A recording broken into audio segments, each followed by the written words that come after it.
We're live. We're live. What's up, everyone? How's it going? Wednesday. What's going on? What's going on? Hi. How are you, Ellie? I'm good. How you doing, Ian? Good, good, good. We were just checking everything, making sure we're good. So, hello. We have a Sharon here. Hello, Sharon. Hi, Sharon. How we doing? Nice. So, Ellie, what are we doing? What did we do last week? What are you doing this week? Last week? I mean, what did we do last week? What did you do last week? You were diving into ZBrush, right? Yeah.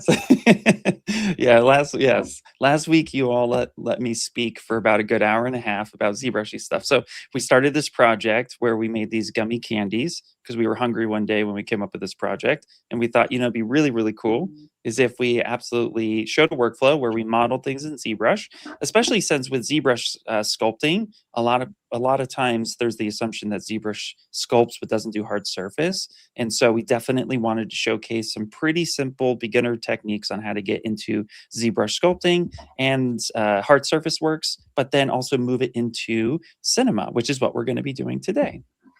That is, yes, that's the plan. It's to take your assets, your lovely assets that you made last week, which are those little gummies and that bottle, that plastic jar. And then we're going to build like our own fun, playful scene inside of Cinema 4D. And we're going to take some assets inside of the asset library and texture it. So the idea is we're going to create a really nice, cool, brand visual product shot, but we're going to do it relatively easily inside of the software. Hopefully in, an hour. Famous last words. That is famous last words because, I went on a 30-minute tangent to answer her questions. You've set the bar now for answering the questions. I need to have 4 answers for each one. You're going to be great. So, well, without further ado, I would say let's go ahead and jump in. Okay, cool. So thanks, Ian. So quick reminder. Obviously there's a chat open. We're hosting on the main Maxon channel and the Maxon Training Team channel, and there is a chat in there. So if you have any questions for me, for Ian, or on anything that we're talking about or that we talked about last week, then just ping us a question in there. Ian is doing the hosting and the Q&A duties today, and I am in charge of hopefully doing some fun content. Yeah. So here's a little preview of hopefully the starting or the ending idea of today's stream. This is a preview of what we're going to try and make today in an hour and 10 minutes, covering all things from scene creation to lighting to texturing.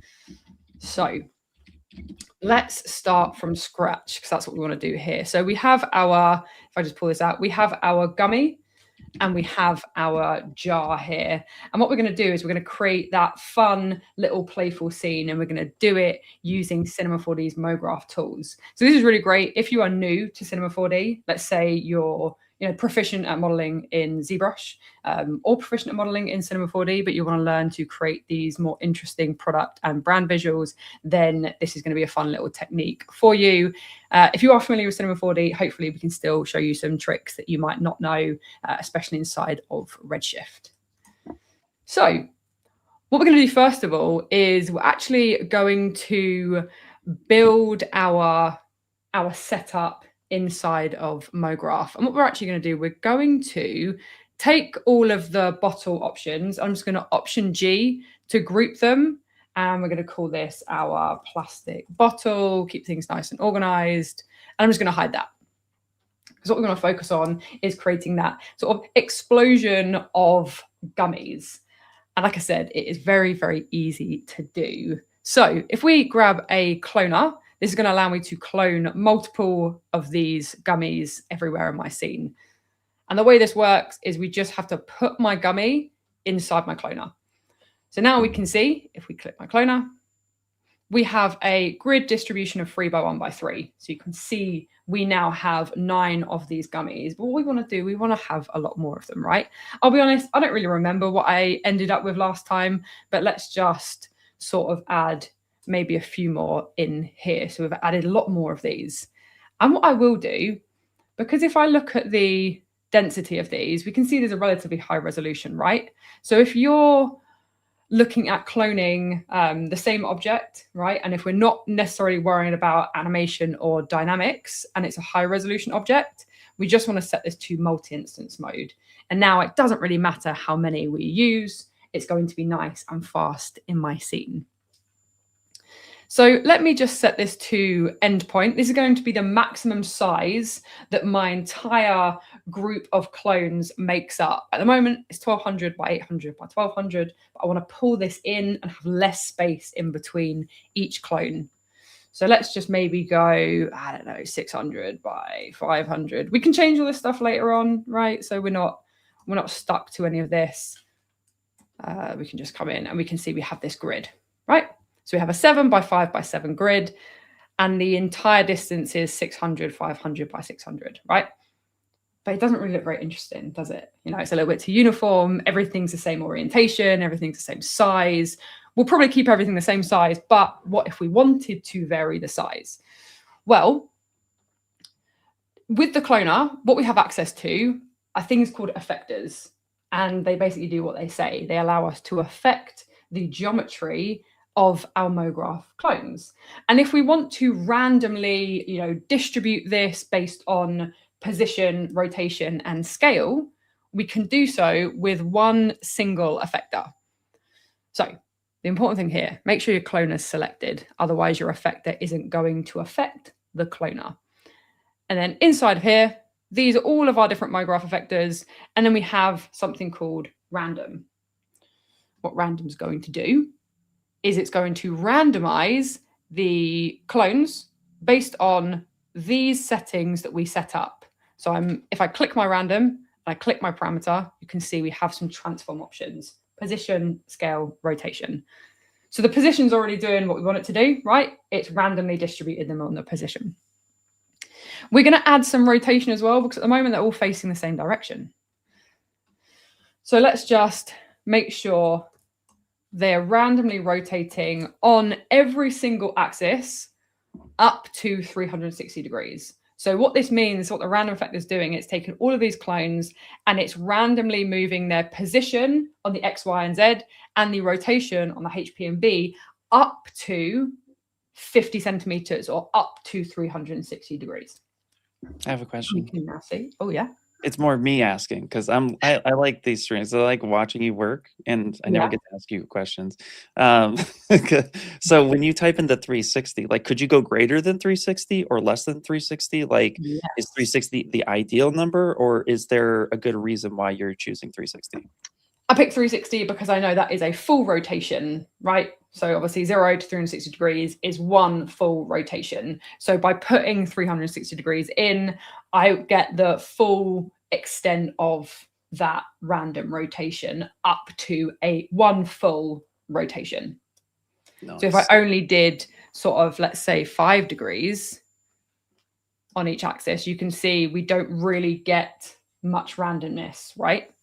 Yep. So the more up to 360 we get here, the more randomness we get. You can go higher, you know, we can go 1,000, but one full rotation is 360, so we don't really need to go higher than that, do we? Unless you're me, and I'm just like 540. You can go 540. You can enter whatever value in there that you want. At the end of the day, it's what you visually think looks right. You know, I'm just wild, chat. I'm just wild. That's all. Okay, cool. So we've added, you know, the cloner. We've got our little clones going on, and we've added our randomness in here. One thing I do want to talk about is, let's see. Here we go. We've got this.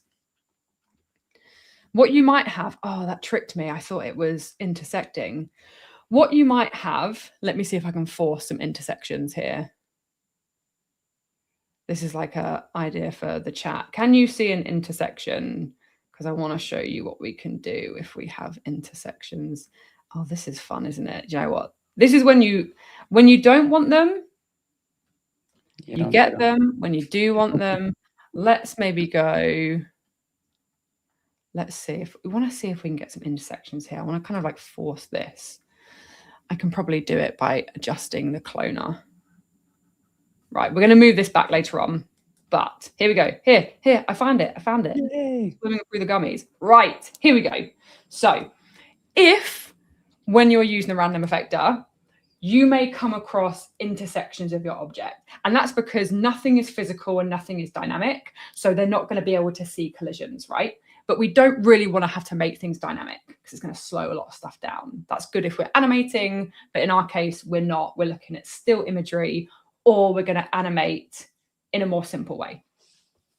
So if you have these intersections, there is actually something we can do to prevent them. And we're going to be using a second effector.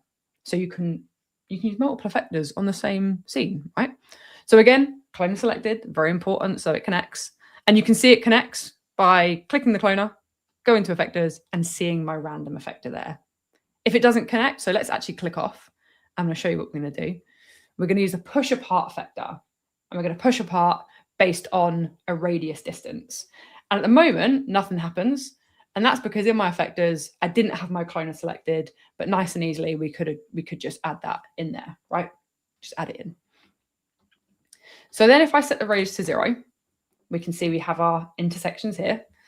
And as I start to push this up, what should eventually happen is as it hits a higher value, let me sort of start to do this. There we go. It starts to then separate based on a distance. So we can now make sure that we're preventing any intersections by using this. So let's set this back to 50, set this cloner back to 500. And oh, look, I found one now. We have one now. So let's maybe push that apart, and then maybe we can go a little bit higher just to make sure we have no intersections. Okay. So this is how we're able to quite easily build that setup here. But now what we want to do is we want to bring back our jar. So we want to bring back our jar or our product. Real quick, we have a question. It's Yeah. relevant. So does the push apart struggle with more complicated, with more complicated clone models? No, it won't necessarily struggle. You'll just have to make sure that you find a high enough value based on the scale of the object is more important than the actual complexity. But it will still work either way for you. It will do like a radius around the model or the object. That's awesome. You can also, if you did want to, let's say if you wanted to have scaling variation, you can also scale them apart. So instead of moving apart, they will actually scale down so they don't intersect and overlap, again, based on a radius. Okay, so we've brought our plastic bottle back, and we can see we have these surrounding our bottle. And one very cool thing that I love about using the random effector is you can actually now randomly distribute this effect on your clones. So let's say this was our shot. And again, we'll look at a composition in a little bit, but let's say this was our shot, right? And we didn't really like the distribution of our clones. Well, inside my random, we have a seed value, and it's a random seed that's defining this whole randomness. And I can just come in and I can click and I can iterate between this very easily and very quickly. And this is something we will be having a little look at a little bit later. So let me kind of go back in here. Let's find something that maybe is causing some issues. Here we go, issue. Right, so we've seen that we can now adjust the seed, and we can change the look of this, which we'll perhaps do later on again when we have our final actual composition going on.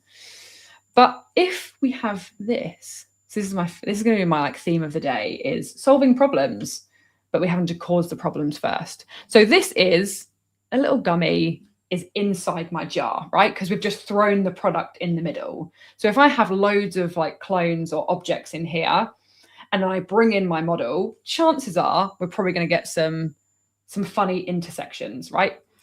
So there's a few different ways that we can prevent this. We can do something called a MoGraph selection. We can select this. So we could select the ones that we can see. Hopefully you can see they all come with this little gray dot now.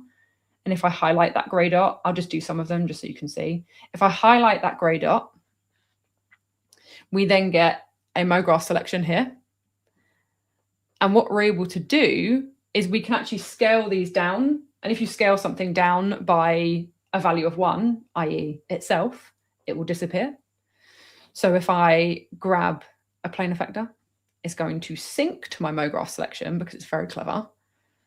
And in my parameters, what we can do, we can switch off position because we don't want to adjust the position, right? We just want to adjust the scale. And we can uniformly scale it down by -1. Scaling it down by itself disappears. And so you can see we're able to remove those things. The downside of this is if I then come in and go, well, what if I want to randomly, adjust my seed again? That selection is going to change and it's going to mess up that effect. So let's instead, let's go back, get rid of my selection, and we'll do it in a more procedural way. That's what I love about Cinema 4D, and that's what I love about MoGraph. So many things can be done procedurally. So what we can do is, again, we're going to go into my cloner because we want to make sure our effect, you know what, actually, let me name some things just so everyone can see what we're doing. So this is our variation, right, which is our movement. The push apart is solving our intersections. So we've got that in case we need it. And then what we're going to do is we're going to take a plane effector, do exactly what we just did, switch off position, uniform scale, everything down by 1. It's going to do it to everything, but that's fine. We're not stressed about it.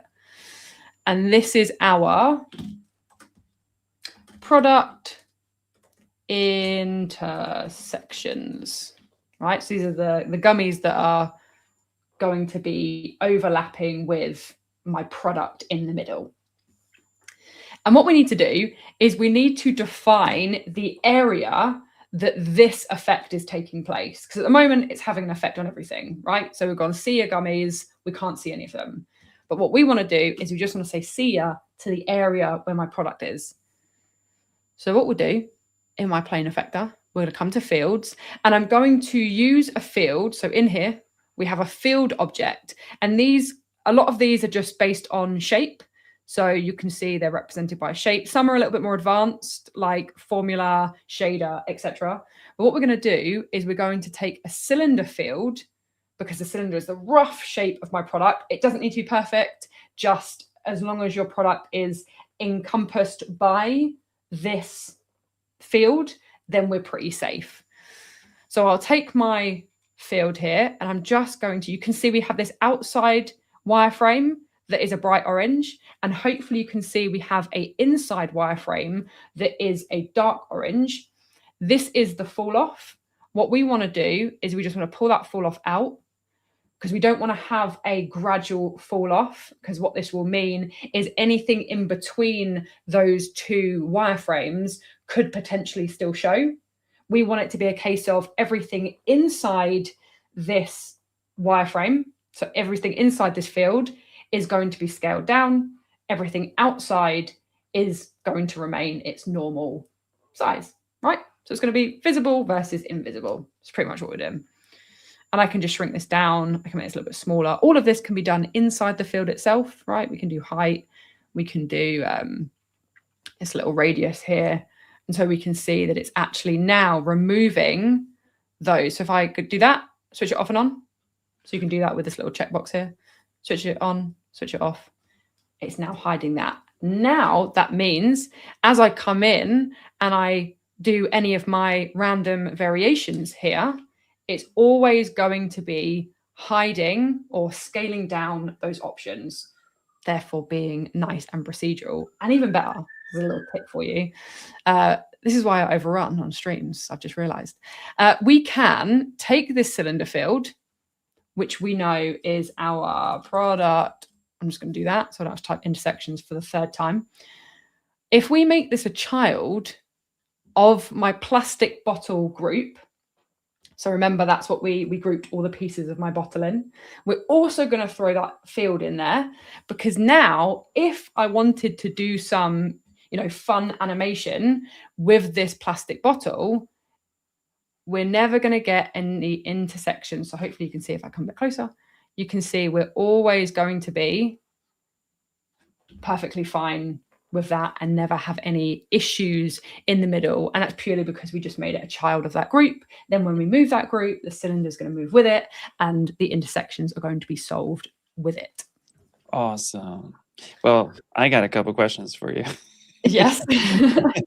So I'm going to force you to take a break for a second to answer questions. The first one actually is a little bit off subject, but so I was waiting for a good time to jump in. But Yeah. it is, can you mirror or bisect the gummy so that the logo is on both sides? That's question one. Yes. Okay. Yeah. So we could. So, I mean, you showed how to do that inside of ZBrush. Yeah, yeah. And I will say too, I didn't really say it last week, but I will mention the reason why I only put the gummy mark on one side is because I was up late one night watching this little show called How It's Made and watching how gummies are made and seeing that, you know, the press usually happens in the mold and then and so forth. So typically like gummies have designs. Sometimes they are on both sides, but sometimes like in reality, like they're on one side. It's kind of cool. Anyway, so I just like thought of the gummy process when making. I was like, oh, let's rub it on one side. But yeah. Anyway, small tangent. Sorry. No, I'm here for the tangents. I like the little break. Okay, so the way, I mean, you know, just like in ZBrush, there's many different ways of perhaps doing this. We could, God, what's the easiest way that I could do this? Probably, you know what, I don't need a second version, but I'll keep it just in case. We could, for example, you know, we could cut it in half using a ball. I'm trying to think of like the easy ways of doing things. So we can, let's maybe pull this back in here. And then we have a Boolean effect and we can just throw these into a ball. And then we could do a sort of subtract. Okay, so let's make sure I actually do this all the way down. And so then we've got that half effect. And then we could maybe right click and current state to object to that. Hide that again. So now we just have the half, right? We've just got this little half effect.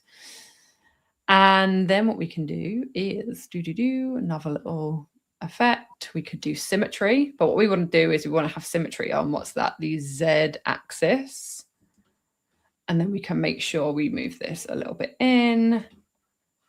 And then we can do the same thing again. We can right click, current state to object, hide that. And then we have right click, connect objects and delete. And then we have this. This is probably the easiest and quickest way of doing it that doesn't require doing things like a volume builder. I think you can also, I'm not very good when it comes to modeling. There should also be a way of, you can symmetrize polygons. I'm pretty sure you can symmetrize polygons. Select, there should be some kind of symmetrized selection. Let's see if we're able to do that. Mirror, add. Okay, right, that could work as well. So let's try that. This is the fun part of doing a stream. Let's see if this works. And this is going to be a very interesting test, by the way, because I don't know if this is going to work or not. So we're going to see how it goes. Those are the best moments, personally. Let's do a polygon selection. Would have been good to have polygon mode, right? Okay, right. So I only want to select visible only. Right, let's see how this works. Right, so the back has nothing. We've just selected this. If we go to select, symmetrize selection, mirror, add. Cool, it's not worked. Oh, I had so much faith in that working. Oh, okay, something happened. Working on that. Let's see if we can go select, symmetrize selection, mirror, add. No, maybe we'll just have to go to do the ball method that we showed. Oh, see, this is the thing. I'm not super skilled when it comes to the modeling tools, but I'm pretty positive there is a way of selecting the polygons and then doing a symmetrize, and then it should add that selection on the back. Hey, maybe I'll have to find out the answer. But I mean, this method, using the ball, cut it, symmetrize, works. Dungy. Love it. Unfortunately, I'm not Ian. I can't have 4 answers to every. You're good. You're good. So you're asking too much. No, you could. Yeah. Well, hopefully that helps. At least that's one method, you know, of doing it. I think it's awesome because, again, there's always ways to do it. I like to try to stay in programs as much as possible. So I think it's really cool, and that bull effect is really awesome. So awesome. Thank you. Thank you. Okay, 2 more questions. Going back to your fields and scales and stuff like that. The first question for this was, can you do this for custom shaped objects? So, you know, here everything is very symmetrical in the Gummy, but if you wanted some to disappear and some to stay, but let's say you have like pretzels and M&Ms and Gummies, like, could you do it for custom shapes? So this would still work absolutely fine for whatever is on the outside, because everything is being determined by the actual field shape. So it doesn't matter what objects are on the outside. Doesn't matter what their kind of like shape are, as long as the field itself is encompassing the main product. And part of that question could be, well, what if this product was a little bit more of a unique shape? Well, then majority of the times, everything will be able to fit into some type of shape, right? If we think of a pretzel, let's say the pretzel was our main product, it still would fit inside of a box, right? You could just do like a box shape. If you wanted it to be even more specific, you could just, you know, model your own rough shape really loosely. You could model the rough shape, and then you can drag and drop that in and use that as a cage. Sweet. And then tangent, or not tangent question, but additional question. I don't know why I said tangent. That's how I am, chat. Is there any pros or cons of doing a scale of -1 opposed to the visibility? It's pretty much the same thing. I find with visibility, I don't know if other people have this issue, it doesn't work in the same way as I would expect it to always. Whereas I know categorically, if I'm doing the scale of -1 and then I'm doing this setup with the field, and I move things around, it never has any issues with showing things that can't be there and shouldn't be there. And sometimes the visibility does, or you need to trigger like a refresh. So I just do it as like a safety method. If both work for you, then either option, it's pretty much the same thing. Yeah, because the instances are still there.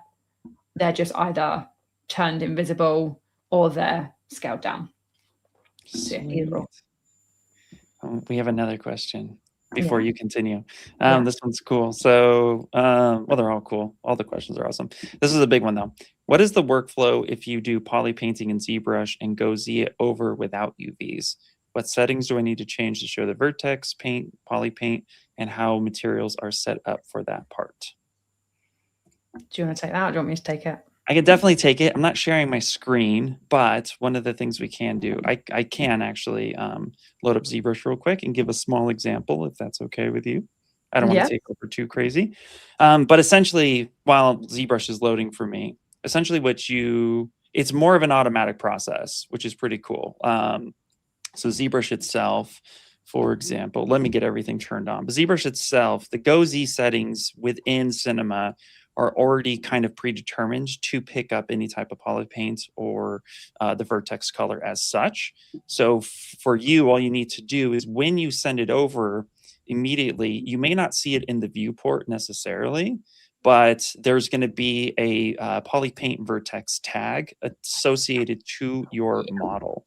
So here, let me see if I can share my screen real quick and do a quick example. What you can do as well, like you said, it comes in with the tags on, like the vertex color tag and the poly paint tag.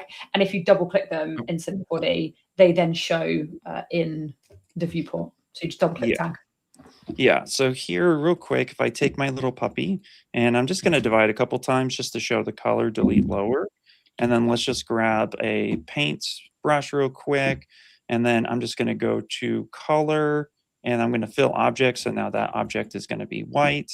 And then I'm using a mouse because that's how fast we're going to do things. And we're just going to go ahead and we're going to paint some wannabe subsurface scattery stuff on the eyes and the face and the nose, right? That's where blood might be flowing from. You made it creepy. You brought in a little cute puppy and then you're like, puppy covered in blood. Yeah, well, you know, you just got to get that look. You got to get some of the colors. Anyway, whatever. In mind here, everyone. We're doing this fast, chat. We're doing it fast. All right, great. So now we have some boom. It's just sitting here doing some good stuff. Okay, you have this. Now you have your poly paint on there. So you have your poly paint tag here. All we need to do now is come into, I have Cinema already active for Go Z. So I'm just going to Go Z that over. I'm going to pop in here. And now at first, you're going to notice that there is nothing happening here. But we do have a couple tags, and the first tag is Vertex tag. So when you have this tag associated, Redshift will pick this up, and you should be able to use this tag no problem. So whether you have UVs or not, it wouldn't matter because the poly paint is going to be there. And you'll notice there's quite a few tags. It noticed SDS weight, it noticed some polygon or polygroups, and then it also noticed the color itself. So you should be able to just notice that right out the gate. And as far as material goes, if we were to open up a material and double click this, you'll see that there is a vertex attribute already assigned to the color. So then you would just want to edit this material moving forward. Yeah, and don't worry that it looks pink. It just always does that when it comes to vertex color and showing. It always just represents as a pink shadable. Yeah, absolutely. Yeah, fun stuff. Oh, actually, really quick. Sorry, I lied. I'm going to remove you just for a second because something I noticed as well. So what you do want to do as well, if you go to edit and then you go to preferences, here, there's a couple ways that you can change the Go Z settings. Under preferences, you want to go to extensions and then go ZBrush. And here are all the things that you can manipulate and change according for your settings. So your scale size, we put in 100 because of how ZBrush sees scale versus how Cinema sees scale. Same on export, we have it set at a lower value because of how ZBrush sees scales differently than Cinema. But you can see here, color, all your different maps, displacement UVs, etc. Polygroup, poly paint, and its target, all that good stuff. So that's where you can also find some of the more in-depth settings for your Go Z capabilities. Okay, I promise that was it. So sorry. No, thank you for showing that. That's cool. Yeah. Cool. Right. So part two. So we've obviously looked at, the Cinema 4D side of things, we looked at the cloner, we looked at the randomness, and we've created this little funky scene going on. But now what we need to do is actually define a composition ready to then start doing things inside of Redshift, like our lighting and our texturing, because our lighting is normally quite, composition focused.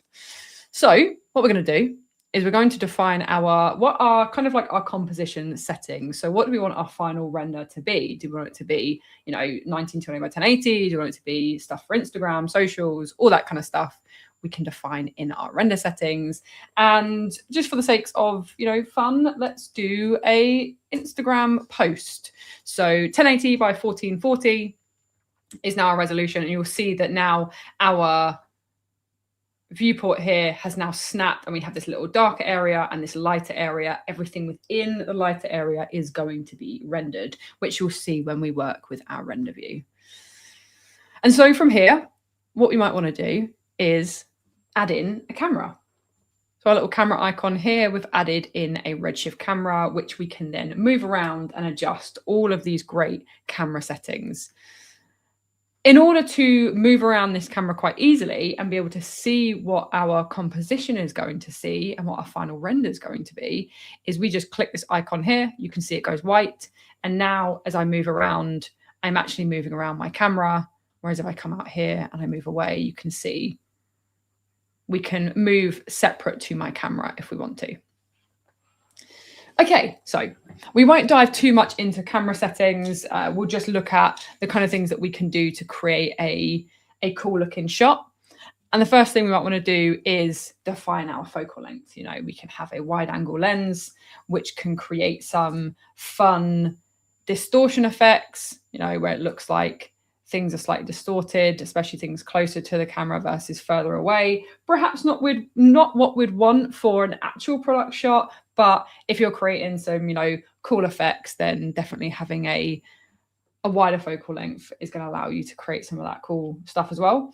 We're probably going to stick to something like a kind of a tele lens. So, you know, about maybe 100mm focal length, just to create, you know, a nice standard shot here without having any distortion, any sort of like change in effect here.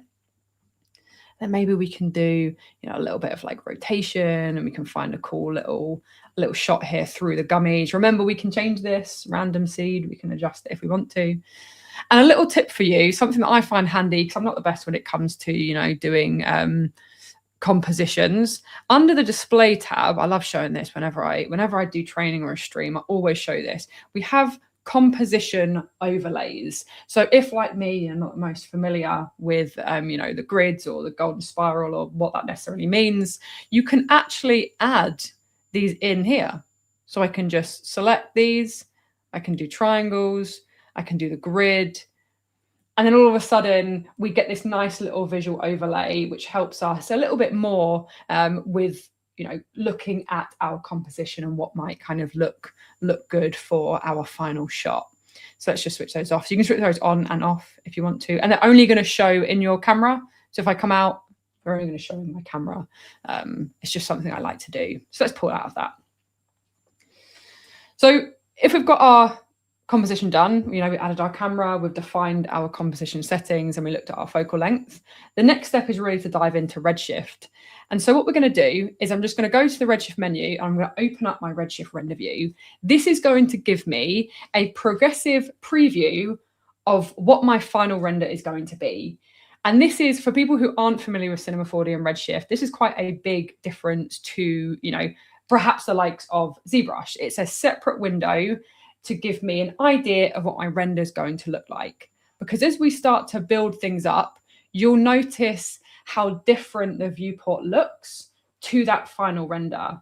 And the render view is a nice little middle ground that is still going to interact quite quickly, but it's still going to look a little bit better than what we see inside of here. What we can do, we have a little play button. So I can play that, and we now get a preview of what's in my render. And as I move in and out, you can see that we're getting this nice preview, right? If we come out of our camera, we can even go in and we can lock this to the camera as well. And I can start to play around if I want to. So like we said, this thing on the left-hand side, this render view, is giving me a little bit of a preview, which is closer to my final render. It's not the finished product, but it's closer. And from here, I can start to add my lighting, and we can see how much of a difference this is going to make. So let me just take all of this and let's group that now. And these are our gummies, right? I'm going to create some lighting. So there's different ways of lighting inside of Redshift. We can do what's called image-based lighting. So we can take a HDRI image, or we can do point-based or point source lighting, which is adding your physical lights like area lights. And they both have their sets of pros and cons. So if I want to do image-based lighting, we can take a dome light. A dome light is just this infinite white environment light. That's all it's doing. So that's why everything looks very flat. But the benefit of a dome light is we have this little path option here, and this path allows me to add in a HDRI image. It's going to take the light from that image, and it's going to bring it into my scene, and it's going to light my scene based on that HDRI. Nice and quick and easy. So if I come into my asset library, so for anyone who doesn't or isn't familiar with the asset library, we have a whole bunch of assets, whether it's models, textures, materials, scenes that you can use. And it works with the search system. So if I search HDR, we get some .hdr images. And I'm just going to keep things nice and simple and take an interior scene. So this shot here. And this is going to help us, especially with things like our reflections and refractions. You want to have something that's, you know, perhaps an interior, like avoid these if you're working with like glass and refraction, because you'll find it refracts and reflects a lot of dark areas. So yeah, maybe find something that's a little bit more of a real life shot. So we can drag that in there, and then automatically we now have that lighting our scene. And then we can rotate this round if we want to. So if we want to have the light coming from a different side, we can just sort of pull this round, and we can sort of go something like this, something like this. And, you know, naturally our eye kind of looks from left to right. So like when we're reading in England, especially, it's kind of like left to right. So if you have your light coming in from left to right, that's the most sort of standard and natural. Again, it's entirely down to you as an artist and sort of exploring your creativity when it comes to lighting.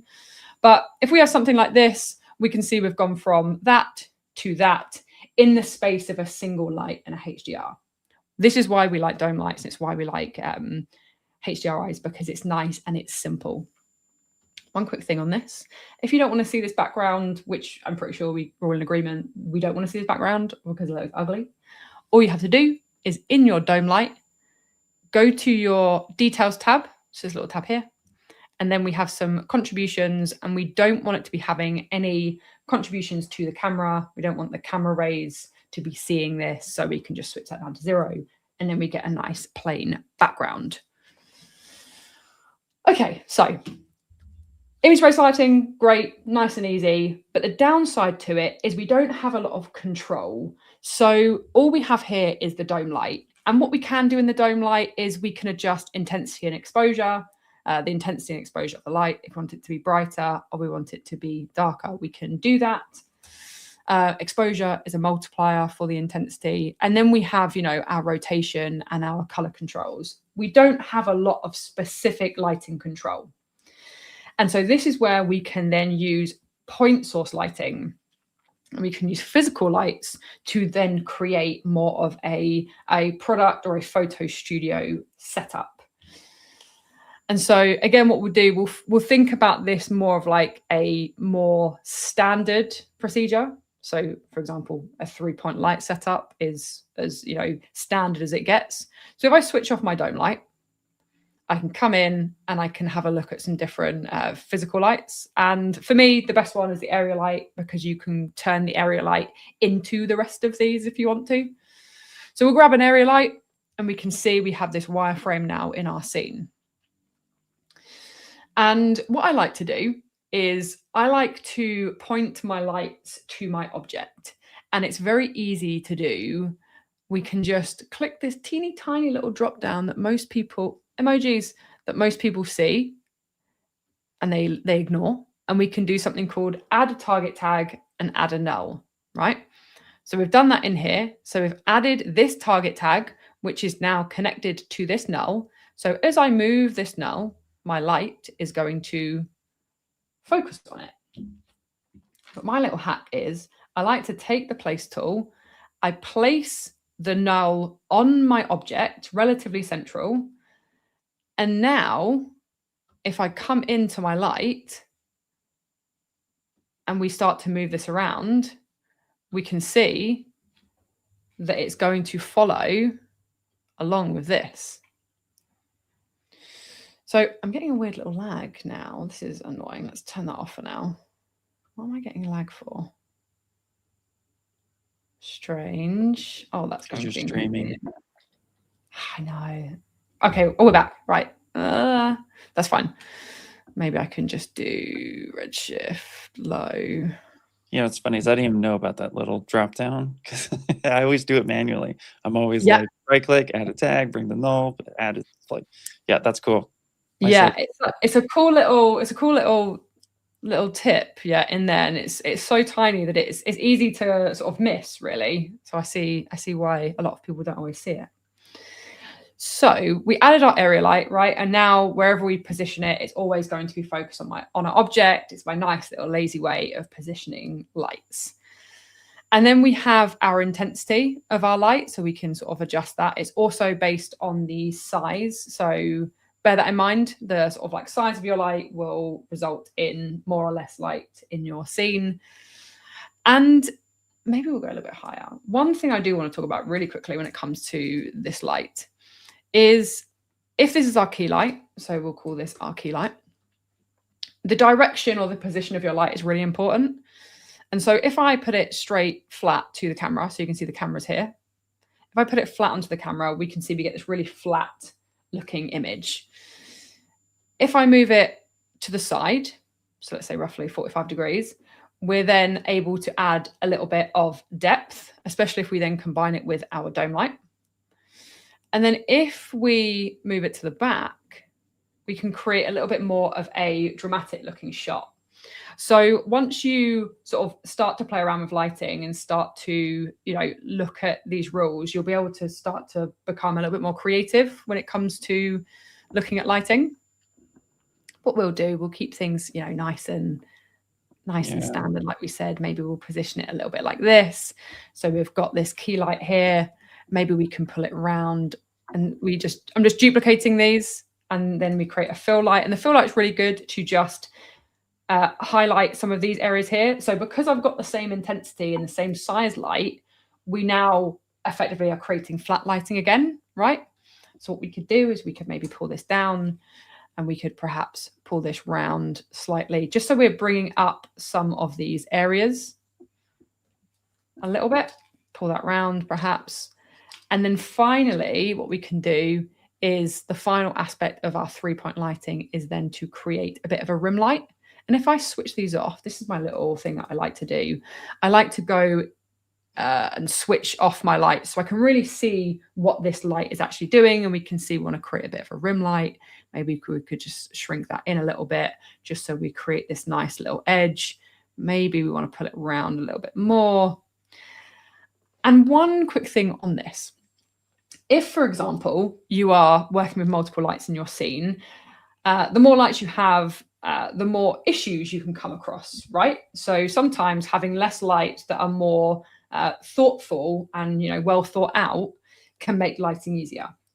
So in this case, let's say we have our rim light here, right? And we can get this nice little rim. So this is going to bring it off the background when we add a color, but it's also lighting our little gummies. This could be a good thing. Or we could say, well, I actually don't want it to be lighting our gummies. I only want it to be lighting this particular product or this object. And what we can do, if that's the case, we can click on the light and we can go into the project tab and we can choose to exclude or include specific objects. It's called light linking. So I can go, okay, exclude the gummies from that. And so now we can see it's only lighting these. This, it's not technically lighting the gummy. This is GI. So you have GI by default. So this is the light is hitting this and it's bouncing off, and therefore it's lighting the gummy, right? That is super cool. While you're on this subject, yes, question time. What's a good distance for lights versus intensity and size? You did mention the second part was the scale of the scene. Does the scale of the scene matter? That's part 2. So yeah, what's a good distance for size and intensity, and then also scale of scene? Does that affect? So this is, it's one of those, those trainer answers that are like, it depends. It genuinely depends on the style of shot that you're creating. So like we said, a larger light source will generate more light. But what it'll also do, especially if it's further away, it will also cast softer shadows, and it will sort of go around the form of your object a little bit more. So if you want more, natural soft shadows and lighting, a larger light source further away is going to give you that. If you want some quite dramatic shadows and, sort of almost like those vivid hard lines in your shadows, you have a smaller light source that is closer to your object, and that is going to give you that much more dramatic feel, because it's going to be a higher contrast and more vivid shadows. And so again, it heavily depends on the kind of shot that you are creating. Will depend on the size and the distance and the direction of your lights, really. Yeah, That's super cool. I would say too, like I like to study photography and cinematography a lot, and it's crazy how much those techniques will apply in your render too. So while you're looking for like light inspiration, definitely like look to film a lot because you can replicate that more times than not, which I think is pretty cool. Yeah, it's all a lot of this because it's a physical renderer. It's all based on real world settings. Yeah. So if you can't find like a 3D lighting course, just have a look at a photography one. Yeah. And then another question real quick is how do you get to light link and still have other objects make shadows on the object? When I use light linking, it ignores all objects other than the one being lit. Okay, so this would be a slightly different technique.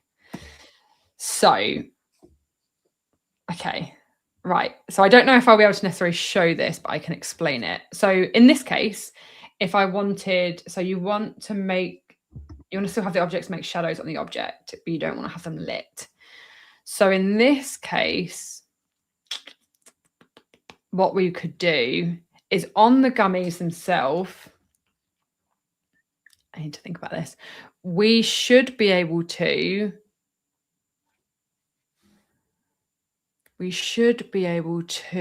in the general, inside of here, we can have objects. We can adjust basically, this is the visibility of them for these particular rays. So that would hide them entirely. I'm trying to think which one it would be. So you can hide things entirely, but they will still cast shadows. But what we want is we want the light not to be affecting them, but still cast shadows. There's a second part to that. They chimed in and said because when you showed it, the gummies were making shadows on the main object, but that doesn't happen for them. So I guess in a sense you were getting it with your light link, but it's not happening to them. Isn't happening to them. Well, these are, I think these are shadows. Or are these shadows? Do you know what? This is where I love the help. These should, oh, don't do this to me. Why would you not take me to an actual thing? Right, it's not taking me to a page. That's irritating. So these represent, I think one of these is shadows. So you can have them on and off. So it should be doing it. But for some reason, it doesn't like it when I... Yeah, cool. I don't think this is going to work. Good, thanks, show help. I can't think which these are, but one of these I believe is shadows, probably this one, and so try having it off or on, and then you should be still casting shadows in here. What you could also do, in the light itself, let's say we wanted to sort of hack this a little bit. So the light is always going to cast shadow, right? So this rim light is always going to cast shadows on the things that it is in its way, effectively. You could actually reduce things like the diffuse or the reflection. And so what it's going to do, it's still going to cast shadows, but it's not going to affect diffuse color or reflection at all. So this, again, could be another way of it not lighting the gummies in a fake way.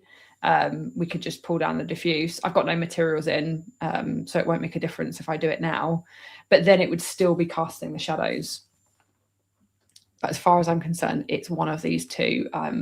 Good old show help isn't showing me any help today. That is okay. Anyway, so we're 5 till the hour. Just FYI. Brilliant. You're doing great. I love it. Okay, we'll fly through. Let's try and fly through this next stuff. So obviously we've looked at the lighting side of things, the dome light mixed with the physical lights. And then what we can do is we can combine these effects together, right? So we can also bring in that dome light, and then we can also then just be combining those two light setups, which is good. And the main thing here is having our key light and our dome light sort of pointing in the same direction and casting shadows in the same direction is an important factor.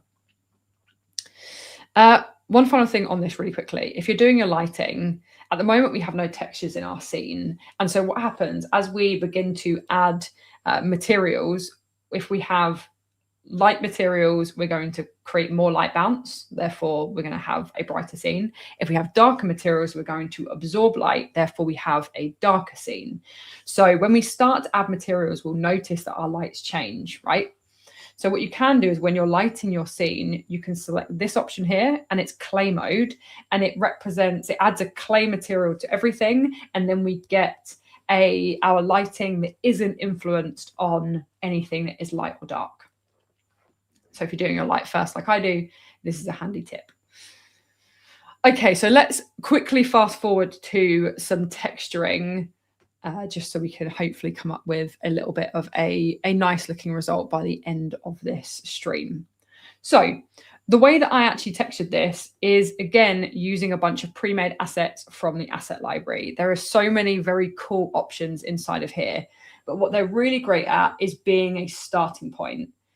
So anyone who's, familiar with Redshift or not familiar with Redshift will know how challenging nodes and node materials can be. You know, I've been using it for many, many years, and I still know how challenging it can be to build materials that way. So what we can do is we can actually use some of the materials in here, and then we can just customize them. And so we don't have to build them ourselves, but they're very well made by a lot of great professional artists. So let's say we need like a clear glass, right? So I can go clear and I can go Redshift. So we don't have clear plastic. We don't have that in the asset library, but we do have clear glass, which is close to what we need for the jar. So I'm going to double click that, and it's going to load inside of here. We also then have some plastic. And again, we can go plastic, and we can start to type Redshift, so we know it's going to be a Redshift material. And then we have some different plastics. We have resin, we have translucent, we have some toy plastic, and we have hard and soft. So if I just take the hard plastic, because I'm thinking about that lid, right? That lid at the top is going to be probably a plastic material. So if we take our plastic, let's just leave it like that for now. We won't worry about the rest for now. And so we have these materials already. And the final one that we're going to need is, of course, then that gummy material. And this we're going to build ourselves. So we're just going to double click, and we're going to create a brand new material. There we go. And this is going to be Gummies. And we're going to go SSS, because it's going to be subsurface scattering. And let's head over to our options, and let's start to apply them. So we're going to apply the clear glass to the body, the plastic to the lid and the threads, and then the gummies just to the cloner. At the moment, it doesn't look great, right? It doesn't look very good. And that's because we need to come in and we need to dial in a few of these settings. So we're going to start off with the clear glass. And if I double click this, we just have a plain node editor, right? Because all of this is being done within the standard material node and the base properties. So I can come in and I can see on the right-hand side, we have all of these properties inside of here. And I can actually switch off my base color. We don't need that because we don't have that having an influence. We have transmission. So we can see we have refraction, and we've got that weight set to 1, which is why we have this clear glass. Our index of refraction, because we're working with a refractive object, is very important here. If we're working with, diamond, if we're working with water, with any kind of liquids, with plastics, with glass, they all have an index of refraction. And I know for, I think it's PVC plastic, it's 1.575. So I can set that, and you can see it's slightly adjusted the refraction here. But what we want to do is we want this to give the refractive effect of being almost single-sided geometry, right? So Ian made it so it's single-sided geometry, but what we get here is we get this kind of incorrect refraction, right? So all we have to do is inside of our base properties, so inside of our material, we can just set this to thin-walled, and now we're telling Redshift that this is now a single-sided piece of geometry. So we're not going to get any of that sort of refraction that we would get if we were looking at, glass or double-sided geometry. And so now we can see we have what looks a bit more like clear plastic in our scene. What we can do is we can then begin to adjust this material, because already it's done the hard work for us. It's kind of switched off all the things that we don't need. All we've had to do is adjust that index of refraction and then apply that thin-walled, and now we can see we have this in here. So what we can do is, because we've saved a bit of time, we can go, well, why don't we edit this and customize it even more to make it a even better looking material? And the way that we can do that is adding a little bit of imperfection. So a very little bit of imperfection can go a long way when it comes to texturing inside of Redshift. And so again, asset library is going to be for the win here.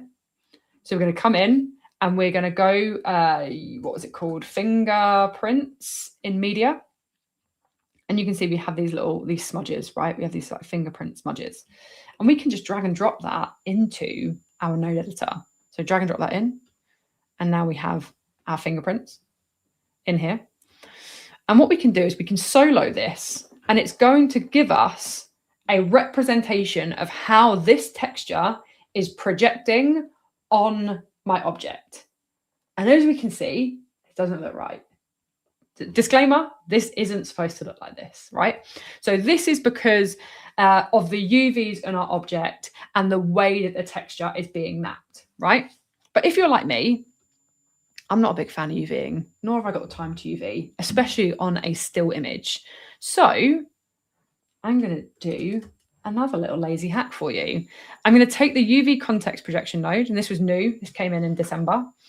And what the UV context projection is going to allow me to do, it's going to allow me to basically remap and reproject this texture onto my object based off of, for example, triplanar projection, right?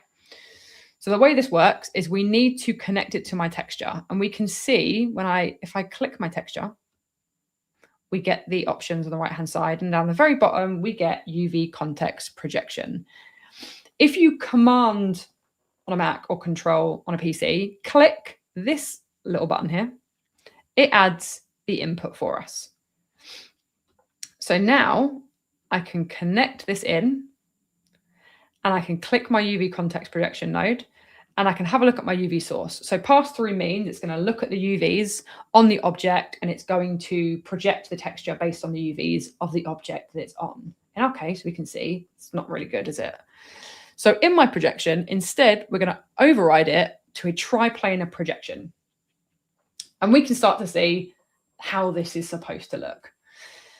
And what's even better about this, so I won't go into all of this because of time, what's even better about this is we actually have a physical size option. So if you know the size of your object, if you're working in real world scale, which in my case, I'm not, I'm just not, just to make life easier. It's just the same scale it came in from ZBrush. You can actually then put that size in there, and it's going to adjust and project that texture based on that size. So in my case, I think this looks all right. If I think of the size of the bottle and I think of like my hand and my fingerprints, this is pretty spot on already. So we can adjust this though, we can go smaller, we can go 100 centimeters, and it's obviously going to map it more. We can go higher, go 300 centimeters, something like that, which looks a little bit more off, so maybe 200 looks a little bit more accurate to maybe the size of my hand around the bottle, right? Because they're fingerprints. And then we want this to control our roughness. So inside of here, we have a roughness value, right? We've got this roughness value of 0. So it's super glossy right now because we have no roughness. If I add more roughness, we can see, hey, we've got this kind of like frosted effect. 0 is represented by 100% black. 1, which is therefore very rough, is represented by 100% white. So if you have a look at this, you can kind of get an idea of how this roughness is going to be varied, right? These areas that are darker are going to be shinier. The areas that are more close to white or light grey are going to be more rough. That's basically what's happening. And we just plug that in there. And now we can see that we have this effect going on. This can also be remapped. So like we said, we want to have minor details, right?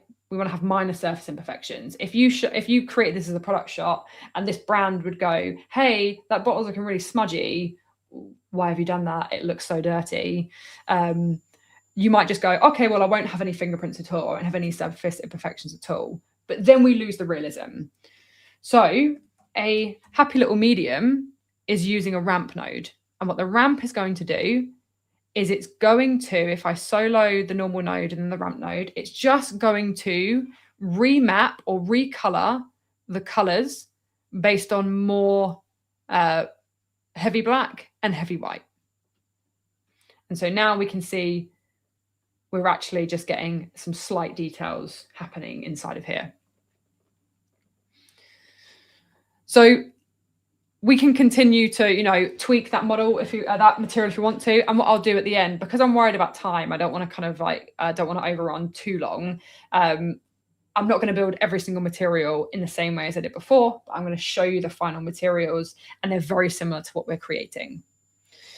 So again, if we go into the plastic, what we can see here is it's a material that has been pre-built for us for hard plastic, right? It's got some color, it's got an element of reflection and roughness, and it's also got some subsurface scattering, because even plastic has an element of subsurface scattering in it, even if it's absolutely minor. And then what we can do is we can come in and to customize this and to edit it to make it similar to that final result, I can just come in and I can change the color of this. Maybe we can make it a sort of a orangey like yellow color, similar to before, to match our little Z chews in here. Right. Then let's have a look at some subsurface scattering. So this is actually a material that we're going to have to build from scratch, because as you know, unfortunately, we don't have assets for absolutely everything in our lives. I wish I did, but some stuff we're going to have to build from scratch, right? So let's have a look at this Gummies and how we can build this from scratch. So we're going to come in here and we're going to switch off our base color. We're going to remove our reflection roughness. So we just have these really shiny, colorless Gummies.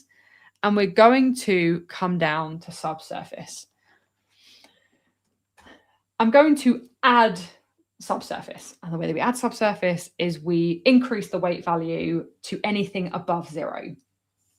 We can have some subsurface, or we can have full subsurface by entering a value of 1. And then what we can do is we can define the color that we want our Gummies to be. So the main color on the outside and the surface is going to be this one here. So let's maybe find a orange. So we have this orange, and you can see we get a little element of subsurface in here. So these are like my orange flavor Gummies, right? So they're orange flavor, so we're going to make them orange. Then what we have is this radius option. And the way to think of the radius is this is the color that is going to be absorbed inside of our object. And so the more light that travels, the more light that gets absorbed, the more of this color that we're going to see. I'm going to set this to a little bit of maybe a yellow, right? And so you can kind of see, especially where the light is hitting this Gummy, we have the normal orange that we've created, and then we have the yellow where the light is being absorbed and scattered. This is now on this color, and the ability to see this color within my object is now being controlled by my scale. And my scale is scene dependent, so it's in centimeters. So knowing the size of your object here is very, very important. And you can control how far into your object this color is going to travel before it gets scattered and absorbed. I can show you what I mean. If I set this to 0.1, it looks more solid and more waxy, right? Our object looks more solid and waxy because we're not having a lot of light being absorbed and scattered on the inside. If I go the complete other end of the spectrum and set the value to 50, we can see we're only getting that radius because it's so heavily being absorbed and scattered within the medium. At some aspects, especially where the ZBrush logo is, where it's thinner, therefore more light is traveling through, we actually almost entirely desaturate the color. So it's almost then a little bit kind of glassy of an effect. So that's kind of how this process works. And so finding a nice medium is going to allow me to create this kind of gummy effect inside of here just by playing around a little bit with the scale and the color values, because the color values are important. So if I set this to a darker color, we can see by setting it to black, even though my scale is at 20, we no longer get any of that absorption happening. So the value of your color is also important. And if I set it to something like red, you can see how this is having an effect on my objects. These colors are relatively important to the result that you're trying to create in the end. And so I could continue to tweak this again, but based on time, I won't necessarily. But that's the way that we would look at building that gummy. And maybe we could even, you know, add a little bit of roughness in here so they're not super shiny or super smooth for our little gummies. But we want them to be a little bit shiny, right? So a few more quick things inside of here. At the moment, we have a black background, right? It's not looking very interesting. We're thinking this, you know, fun, sweet gummies, nice and, you know, bold color, vibrant and playful.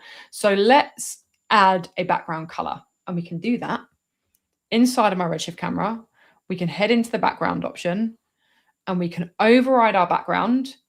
And then we can come into this color, and then we can maybe add a color that we think is going to be complementary to our gummies. So this nice light blue is quite a complementary color to, you know, this orange or this yellow. Maybe we could even make it a little bit more green, maybe a bit more blue. So this is my trouble on a live stream. I can just sit and tweak these colors for ages now. So we've done this, right? And so actually let's stay in the Redshift camera and let's look at what else we can do here, because at the moment it's looking okay, right? But it doesn't look, it's missing something, right? So what we can do is we can add what we call like the final like 10%, right? And so let's say we're at a stage where we're relatively content, but it's missing something. Depth of field can really go a long way inside of a shot like this, especially because we have these gummies sort of all over. We have some in the distance, we have some close up. And remember all the way back to when we created our lights, we did the target tag and we did the lights. So we know this target tag is on my object, roughly in the center of my object. So what I can do, I can steal that same tag and I can use it as my depth of field focus object, and it's going to define my focus distance. So if I put that in there and then I switch on my bokeh, and then we could maybe put this down to like 1.6 f-stop, we can now see that we've created a little bit more depth to our scene by creating a little bit of depth of field. And we've got our nice product in shot in here. Do we have questions so far? Because I have a few more things that I want to show. We do have some questions, which I was just letting you know we can do that at the end if you want, but or I can give them to you now. How would you prefer? Okay, let's do questions, so then I know how much time there is to do the other things. Okay, we'll just go with the big one first, which is, do you think the UV unwrap, do you think you need to UV unwrap the object by using the UV context projection? Some case with objects, complicated UV context can replacer for UV unwrap. So it depends on what you're doing. For example, this is a still image product shot, right? We haven't got any animating going on. We haven't got any sort of like advanced rigging or anything like that. So me doing the texture workflow, which is me effectively remapping the texture using the UV context projection, is not going to cause any problems. If, for example, we were looking at animating or simulating, we might come across some problems with like textures moving and slipping and things like that. So in that case, you perhaps would want to UV unwrap your object just to be sure. But it's a node that effectively it overrides the UVs and will project it based on the different texture projections, very similar to the projections that you find in here. It's just a Redshift version of that. Nice. There's two more questions, but one of them is completely off topic, so I'll stick with the one that is on topic. Is there a way to make all of the gummies different colors? That's a very cool question. Yes, there is. What we'll have to do, so if I kick this off, what we can do is inside of here, and this is because we're using the MoGraph cloner setup, we can, there's a few different ways of doing it actually. We can come in and we can go color user data. Let's find that color user data. And in color user data, what we're able to do is geometry ID color, right? And what this is going to do is at the moment, it's going to give me a single result, a single black color. And that's because, do you remember all the way back when we created our clones, we changed the instance mode to multi-instance. So what this is a single instance, a single object that's being multi-instanced, which means we're not able to take the different data from our different clones. What we can do, let's just hit save, is if we set this to instance mode, it's going to have to just think about it for a sec, because we're now having an exact copy of all of our clones. But now, because we have an exact copy of all of our clones, an exact version of it, we're able to take the ID, the individual index or ID of our clones, and therefore we can create this different color effect. And then what you can do, so where this is cool, is remember before when we used the ramp to remap the knots of the roughness and the surface imperfection? Well, the ramp can actually be used to recolor these as well. So it's going to make it grayscale. So you can see how now it's a little bit heavier as a scene file because these are quite high resolution objects, and now we're cloning a lot of them. We can come in, we can change these knots. So you can choose a color here. You could change these colors, or what you can do, you can load a preset and we can go like, hey, this one's quite cool. Make them pink, set them to what's defining the color here. The subsurface. So you'd have to make sure it's plugging into the things that are defining the color. And now you can see how you're able to generate different colors. So yeah, the important part here is the color user data, and then the instance mode for multi-instance is key. I'm going to switch that off. So we do have two more questions, but they're a little off topic, just a little bit. Do you want me to throw them at you now or wait till the end? Let me do the final step of this, okay, and cool. then I say the final step. There are many other steps, but I just want to show you really quickly about adding the label that I did, and then we'll take those questions for that. Perfect. Okay, cool. So I put together a little label. Let me actually find that first of all, just to show you. What are we doing? Live streams. Oh, this is where it's going to be fun to find it, because we started talking about these in 2025 and my stuff is organized by year. Here we go. Upward. Right. So I made a little, fun little bit of graphic design for this, and it was ZChoose, and this is the label that I created. And I saved that as a PNG, made that in Photoshop. And what we're able to do is we can add this to our object nice and easily.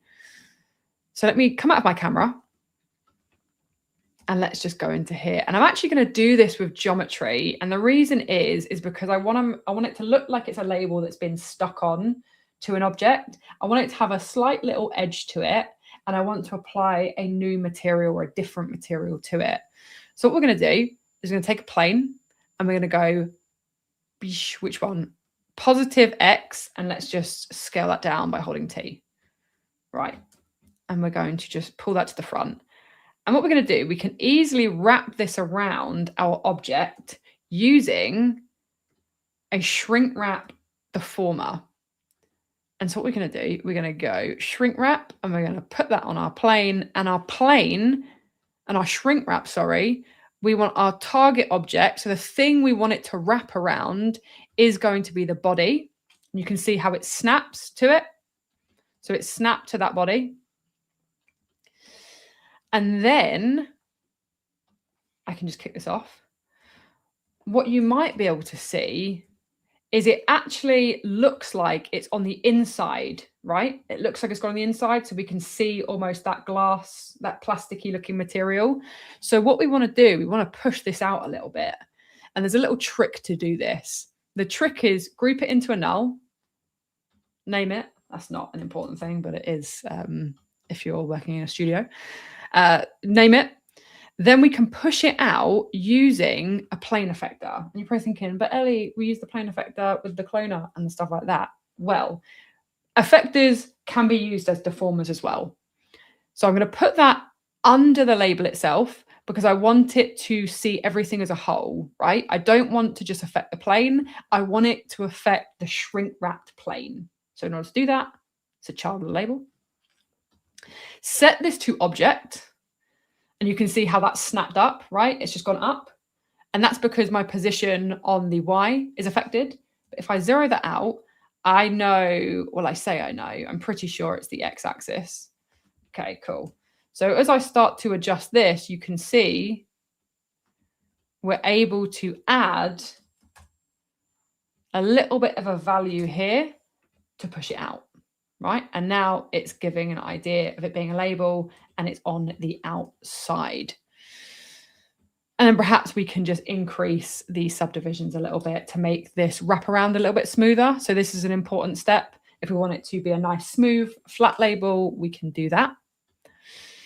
And so now we have our little label, which we can easily click the plane and we can move it around, right? Obviously, we don't want to go too far with that. We can pull that around, we can adjust it and move it to the center inside of here. And the final step of this, again, would be to come in. And I know, because I do this, I've done this before, there is some paper materials. So glossy white paper, normal white paper, let's just download that. And then we can drag and drop. Oh, good, this is a crazy one. We can drag and drop that onto the plane. We're going to have our little paper on here now. So now we have our paper. I'm going to open this up and it's chaos. I love this. I love opening these materials and it being like this. But the important part here is this stuff doesn't matter, right? It's all we care about is that it's a nice looking paper texture, right? And so all we want to do is we just want to add our own texture. So in here, use a texture. All we want to do is we're going to add our texture.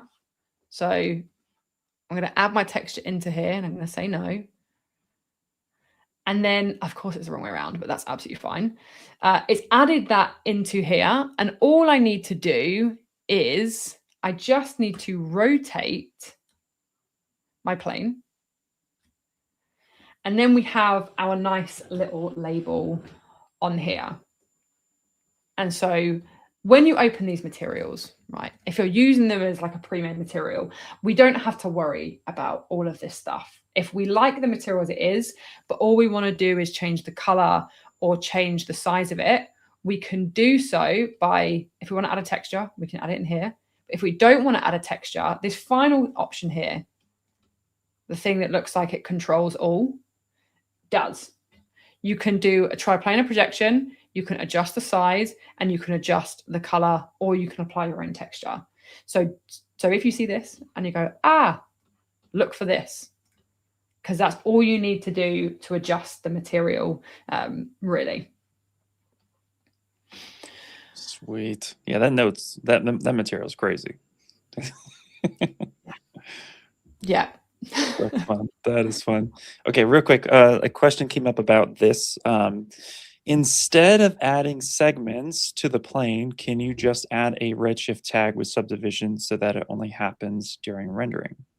Yes, and that's a good thing actually to show. So on the plane, they're referring to the fact that we adjusted the segments as they are, right? And so at the moment, we won't necessarily see this unless I come in here. So what you'll find is you can see it's a little bit jagged. So ignore this. I just did a rounded material, but you can color split the alpha and put it into the opacity to get rid of that. So if I maybe go like width segments lower, you can see how we're getting this like jagged effect, right? What you can do, and what the person in the chat is referring to, is you can add a Redshift object tag and you can actually tessellate at render time.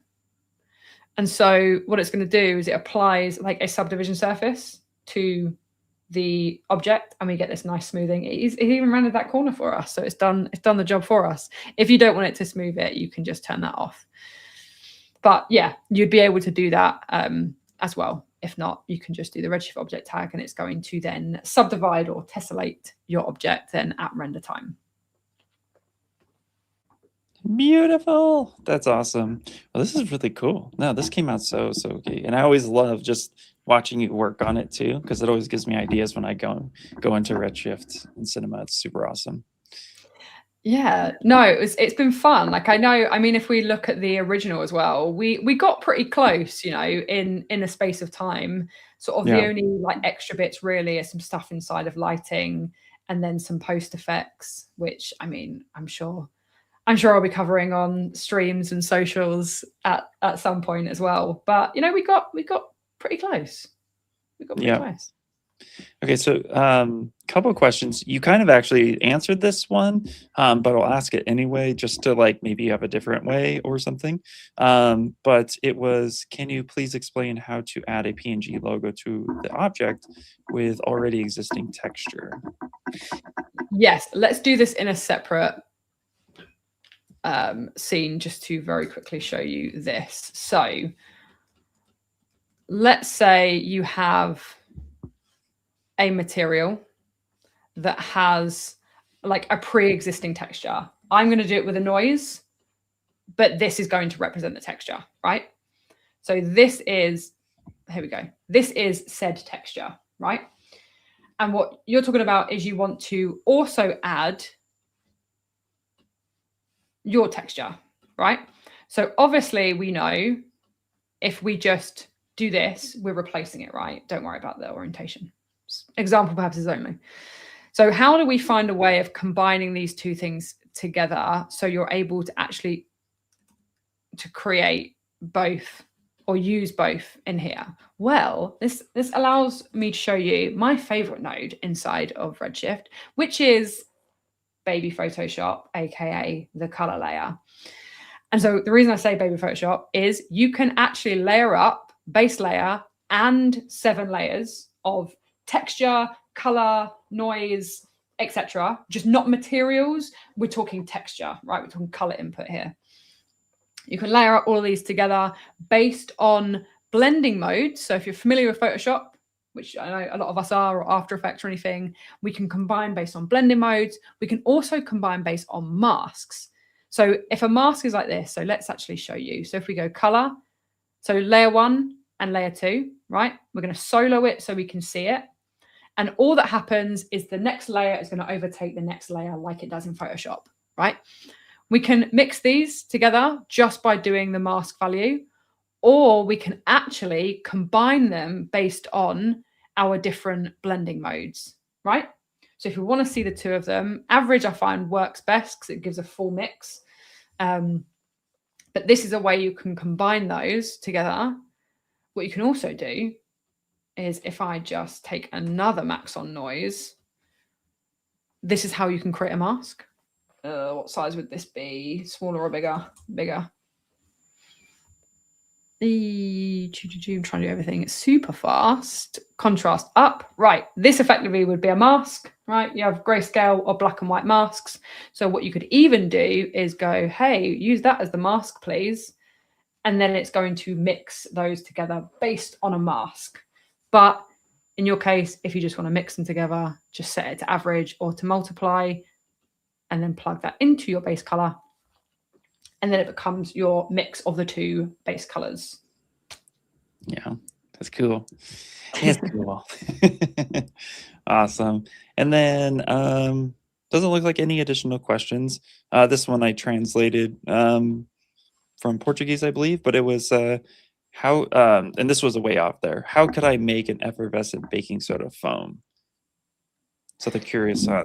Yeah, so I don't know if we have time for that today, but that might have to be a separate Ask the Trainer, because I don't know how I'd do that, and especially not in a very short space of time. Yeah. But we do have, hang on, let me just put this up for them. Where is our assets? This. So if they scan that QR code, it takes them to a page where they can actually, what's the word? Like ask the question. Submit, thanks. Submit their questions. It's been a long 90 minutes. Brain's not working. So they can submit their questions and they come into a page for us, and then we can then do them on Ask the Trainer. We can do them on, tutorials and content and stuff like that. And that would be a pretty cool one, probably for something like that. So hopefully that was on there long enough. If not, let me know. Yeah, that would be perfect. No, that was good. Hopefully they got that. But going back to what you were doing with the different textures and stuff like that, couple quick questions. Can you use polygroups to mask for color as well? So like I sent something from ZBrush into here, it has polygroups. Would you be able to tap into that to then create your multi-texture?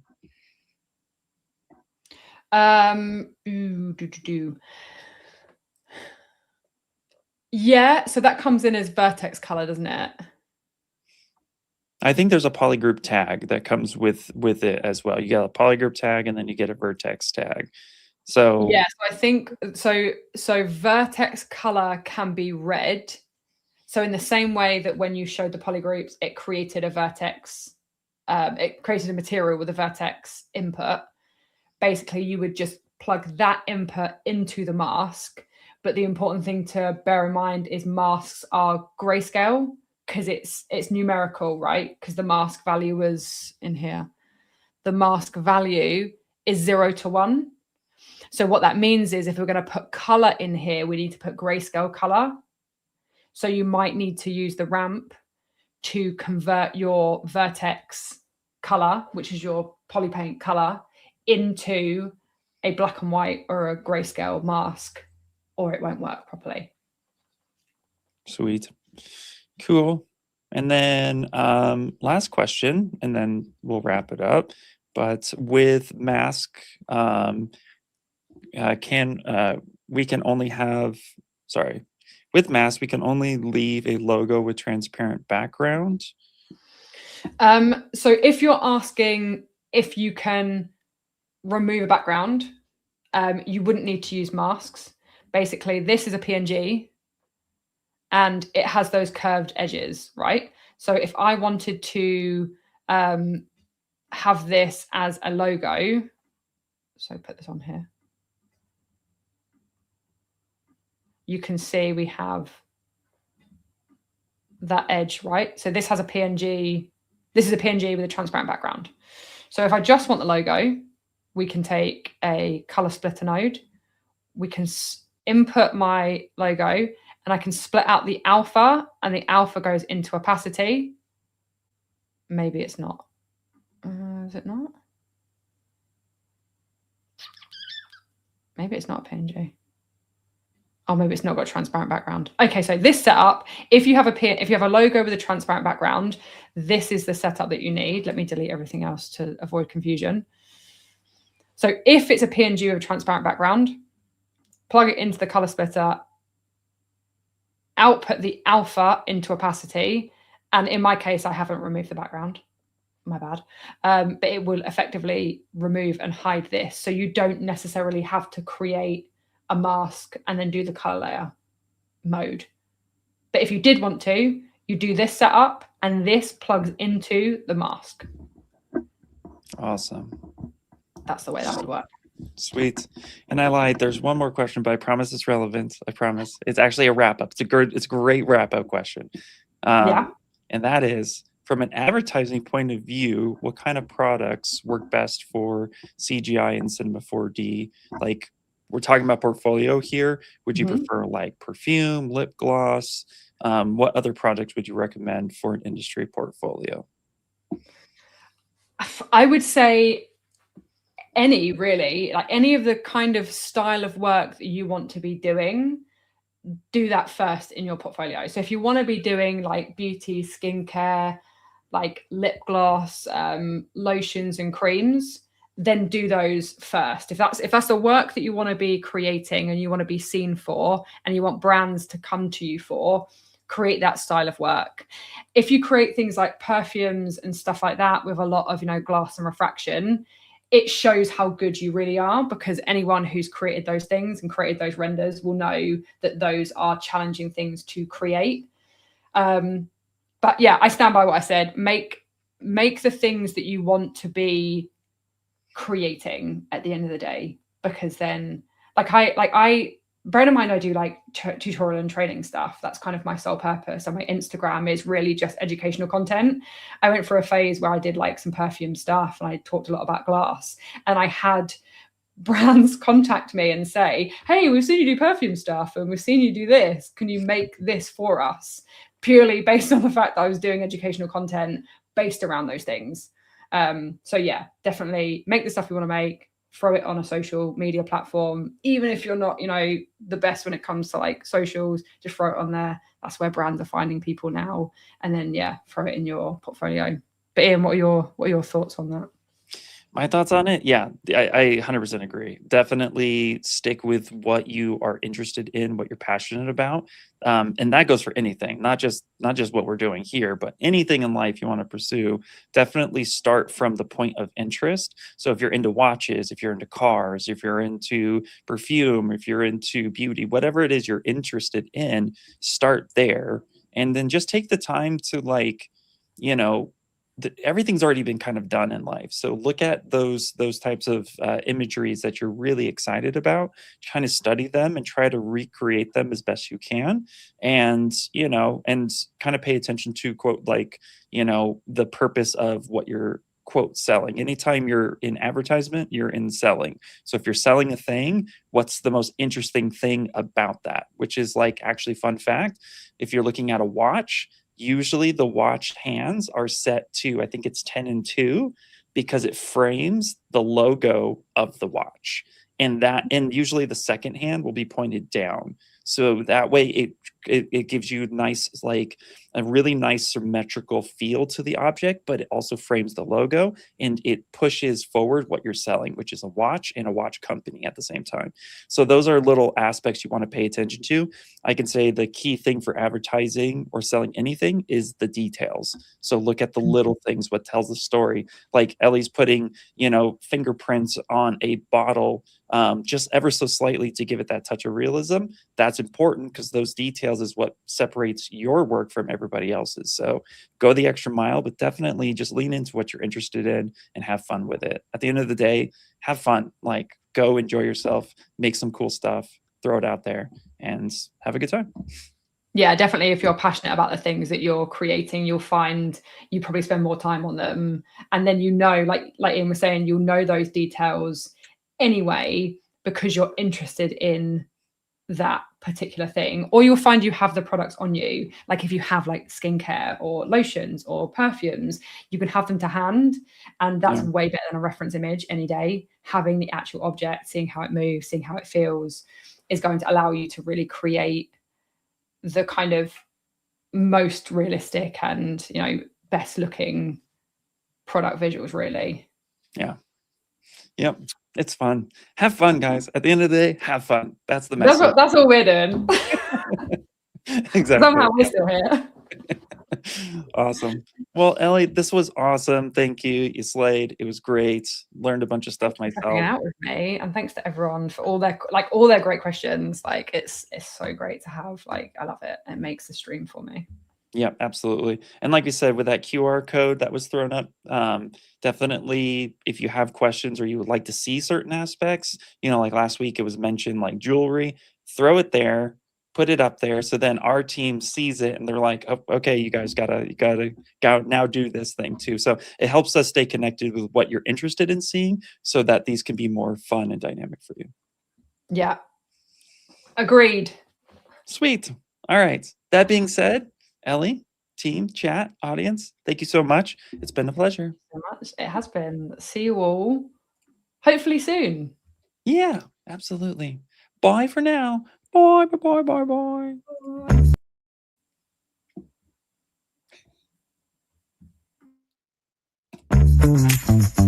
bye.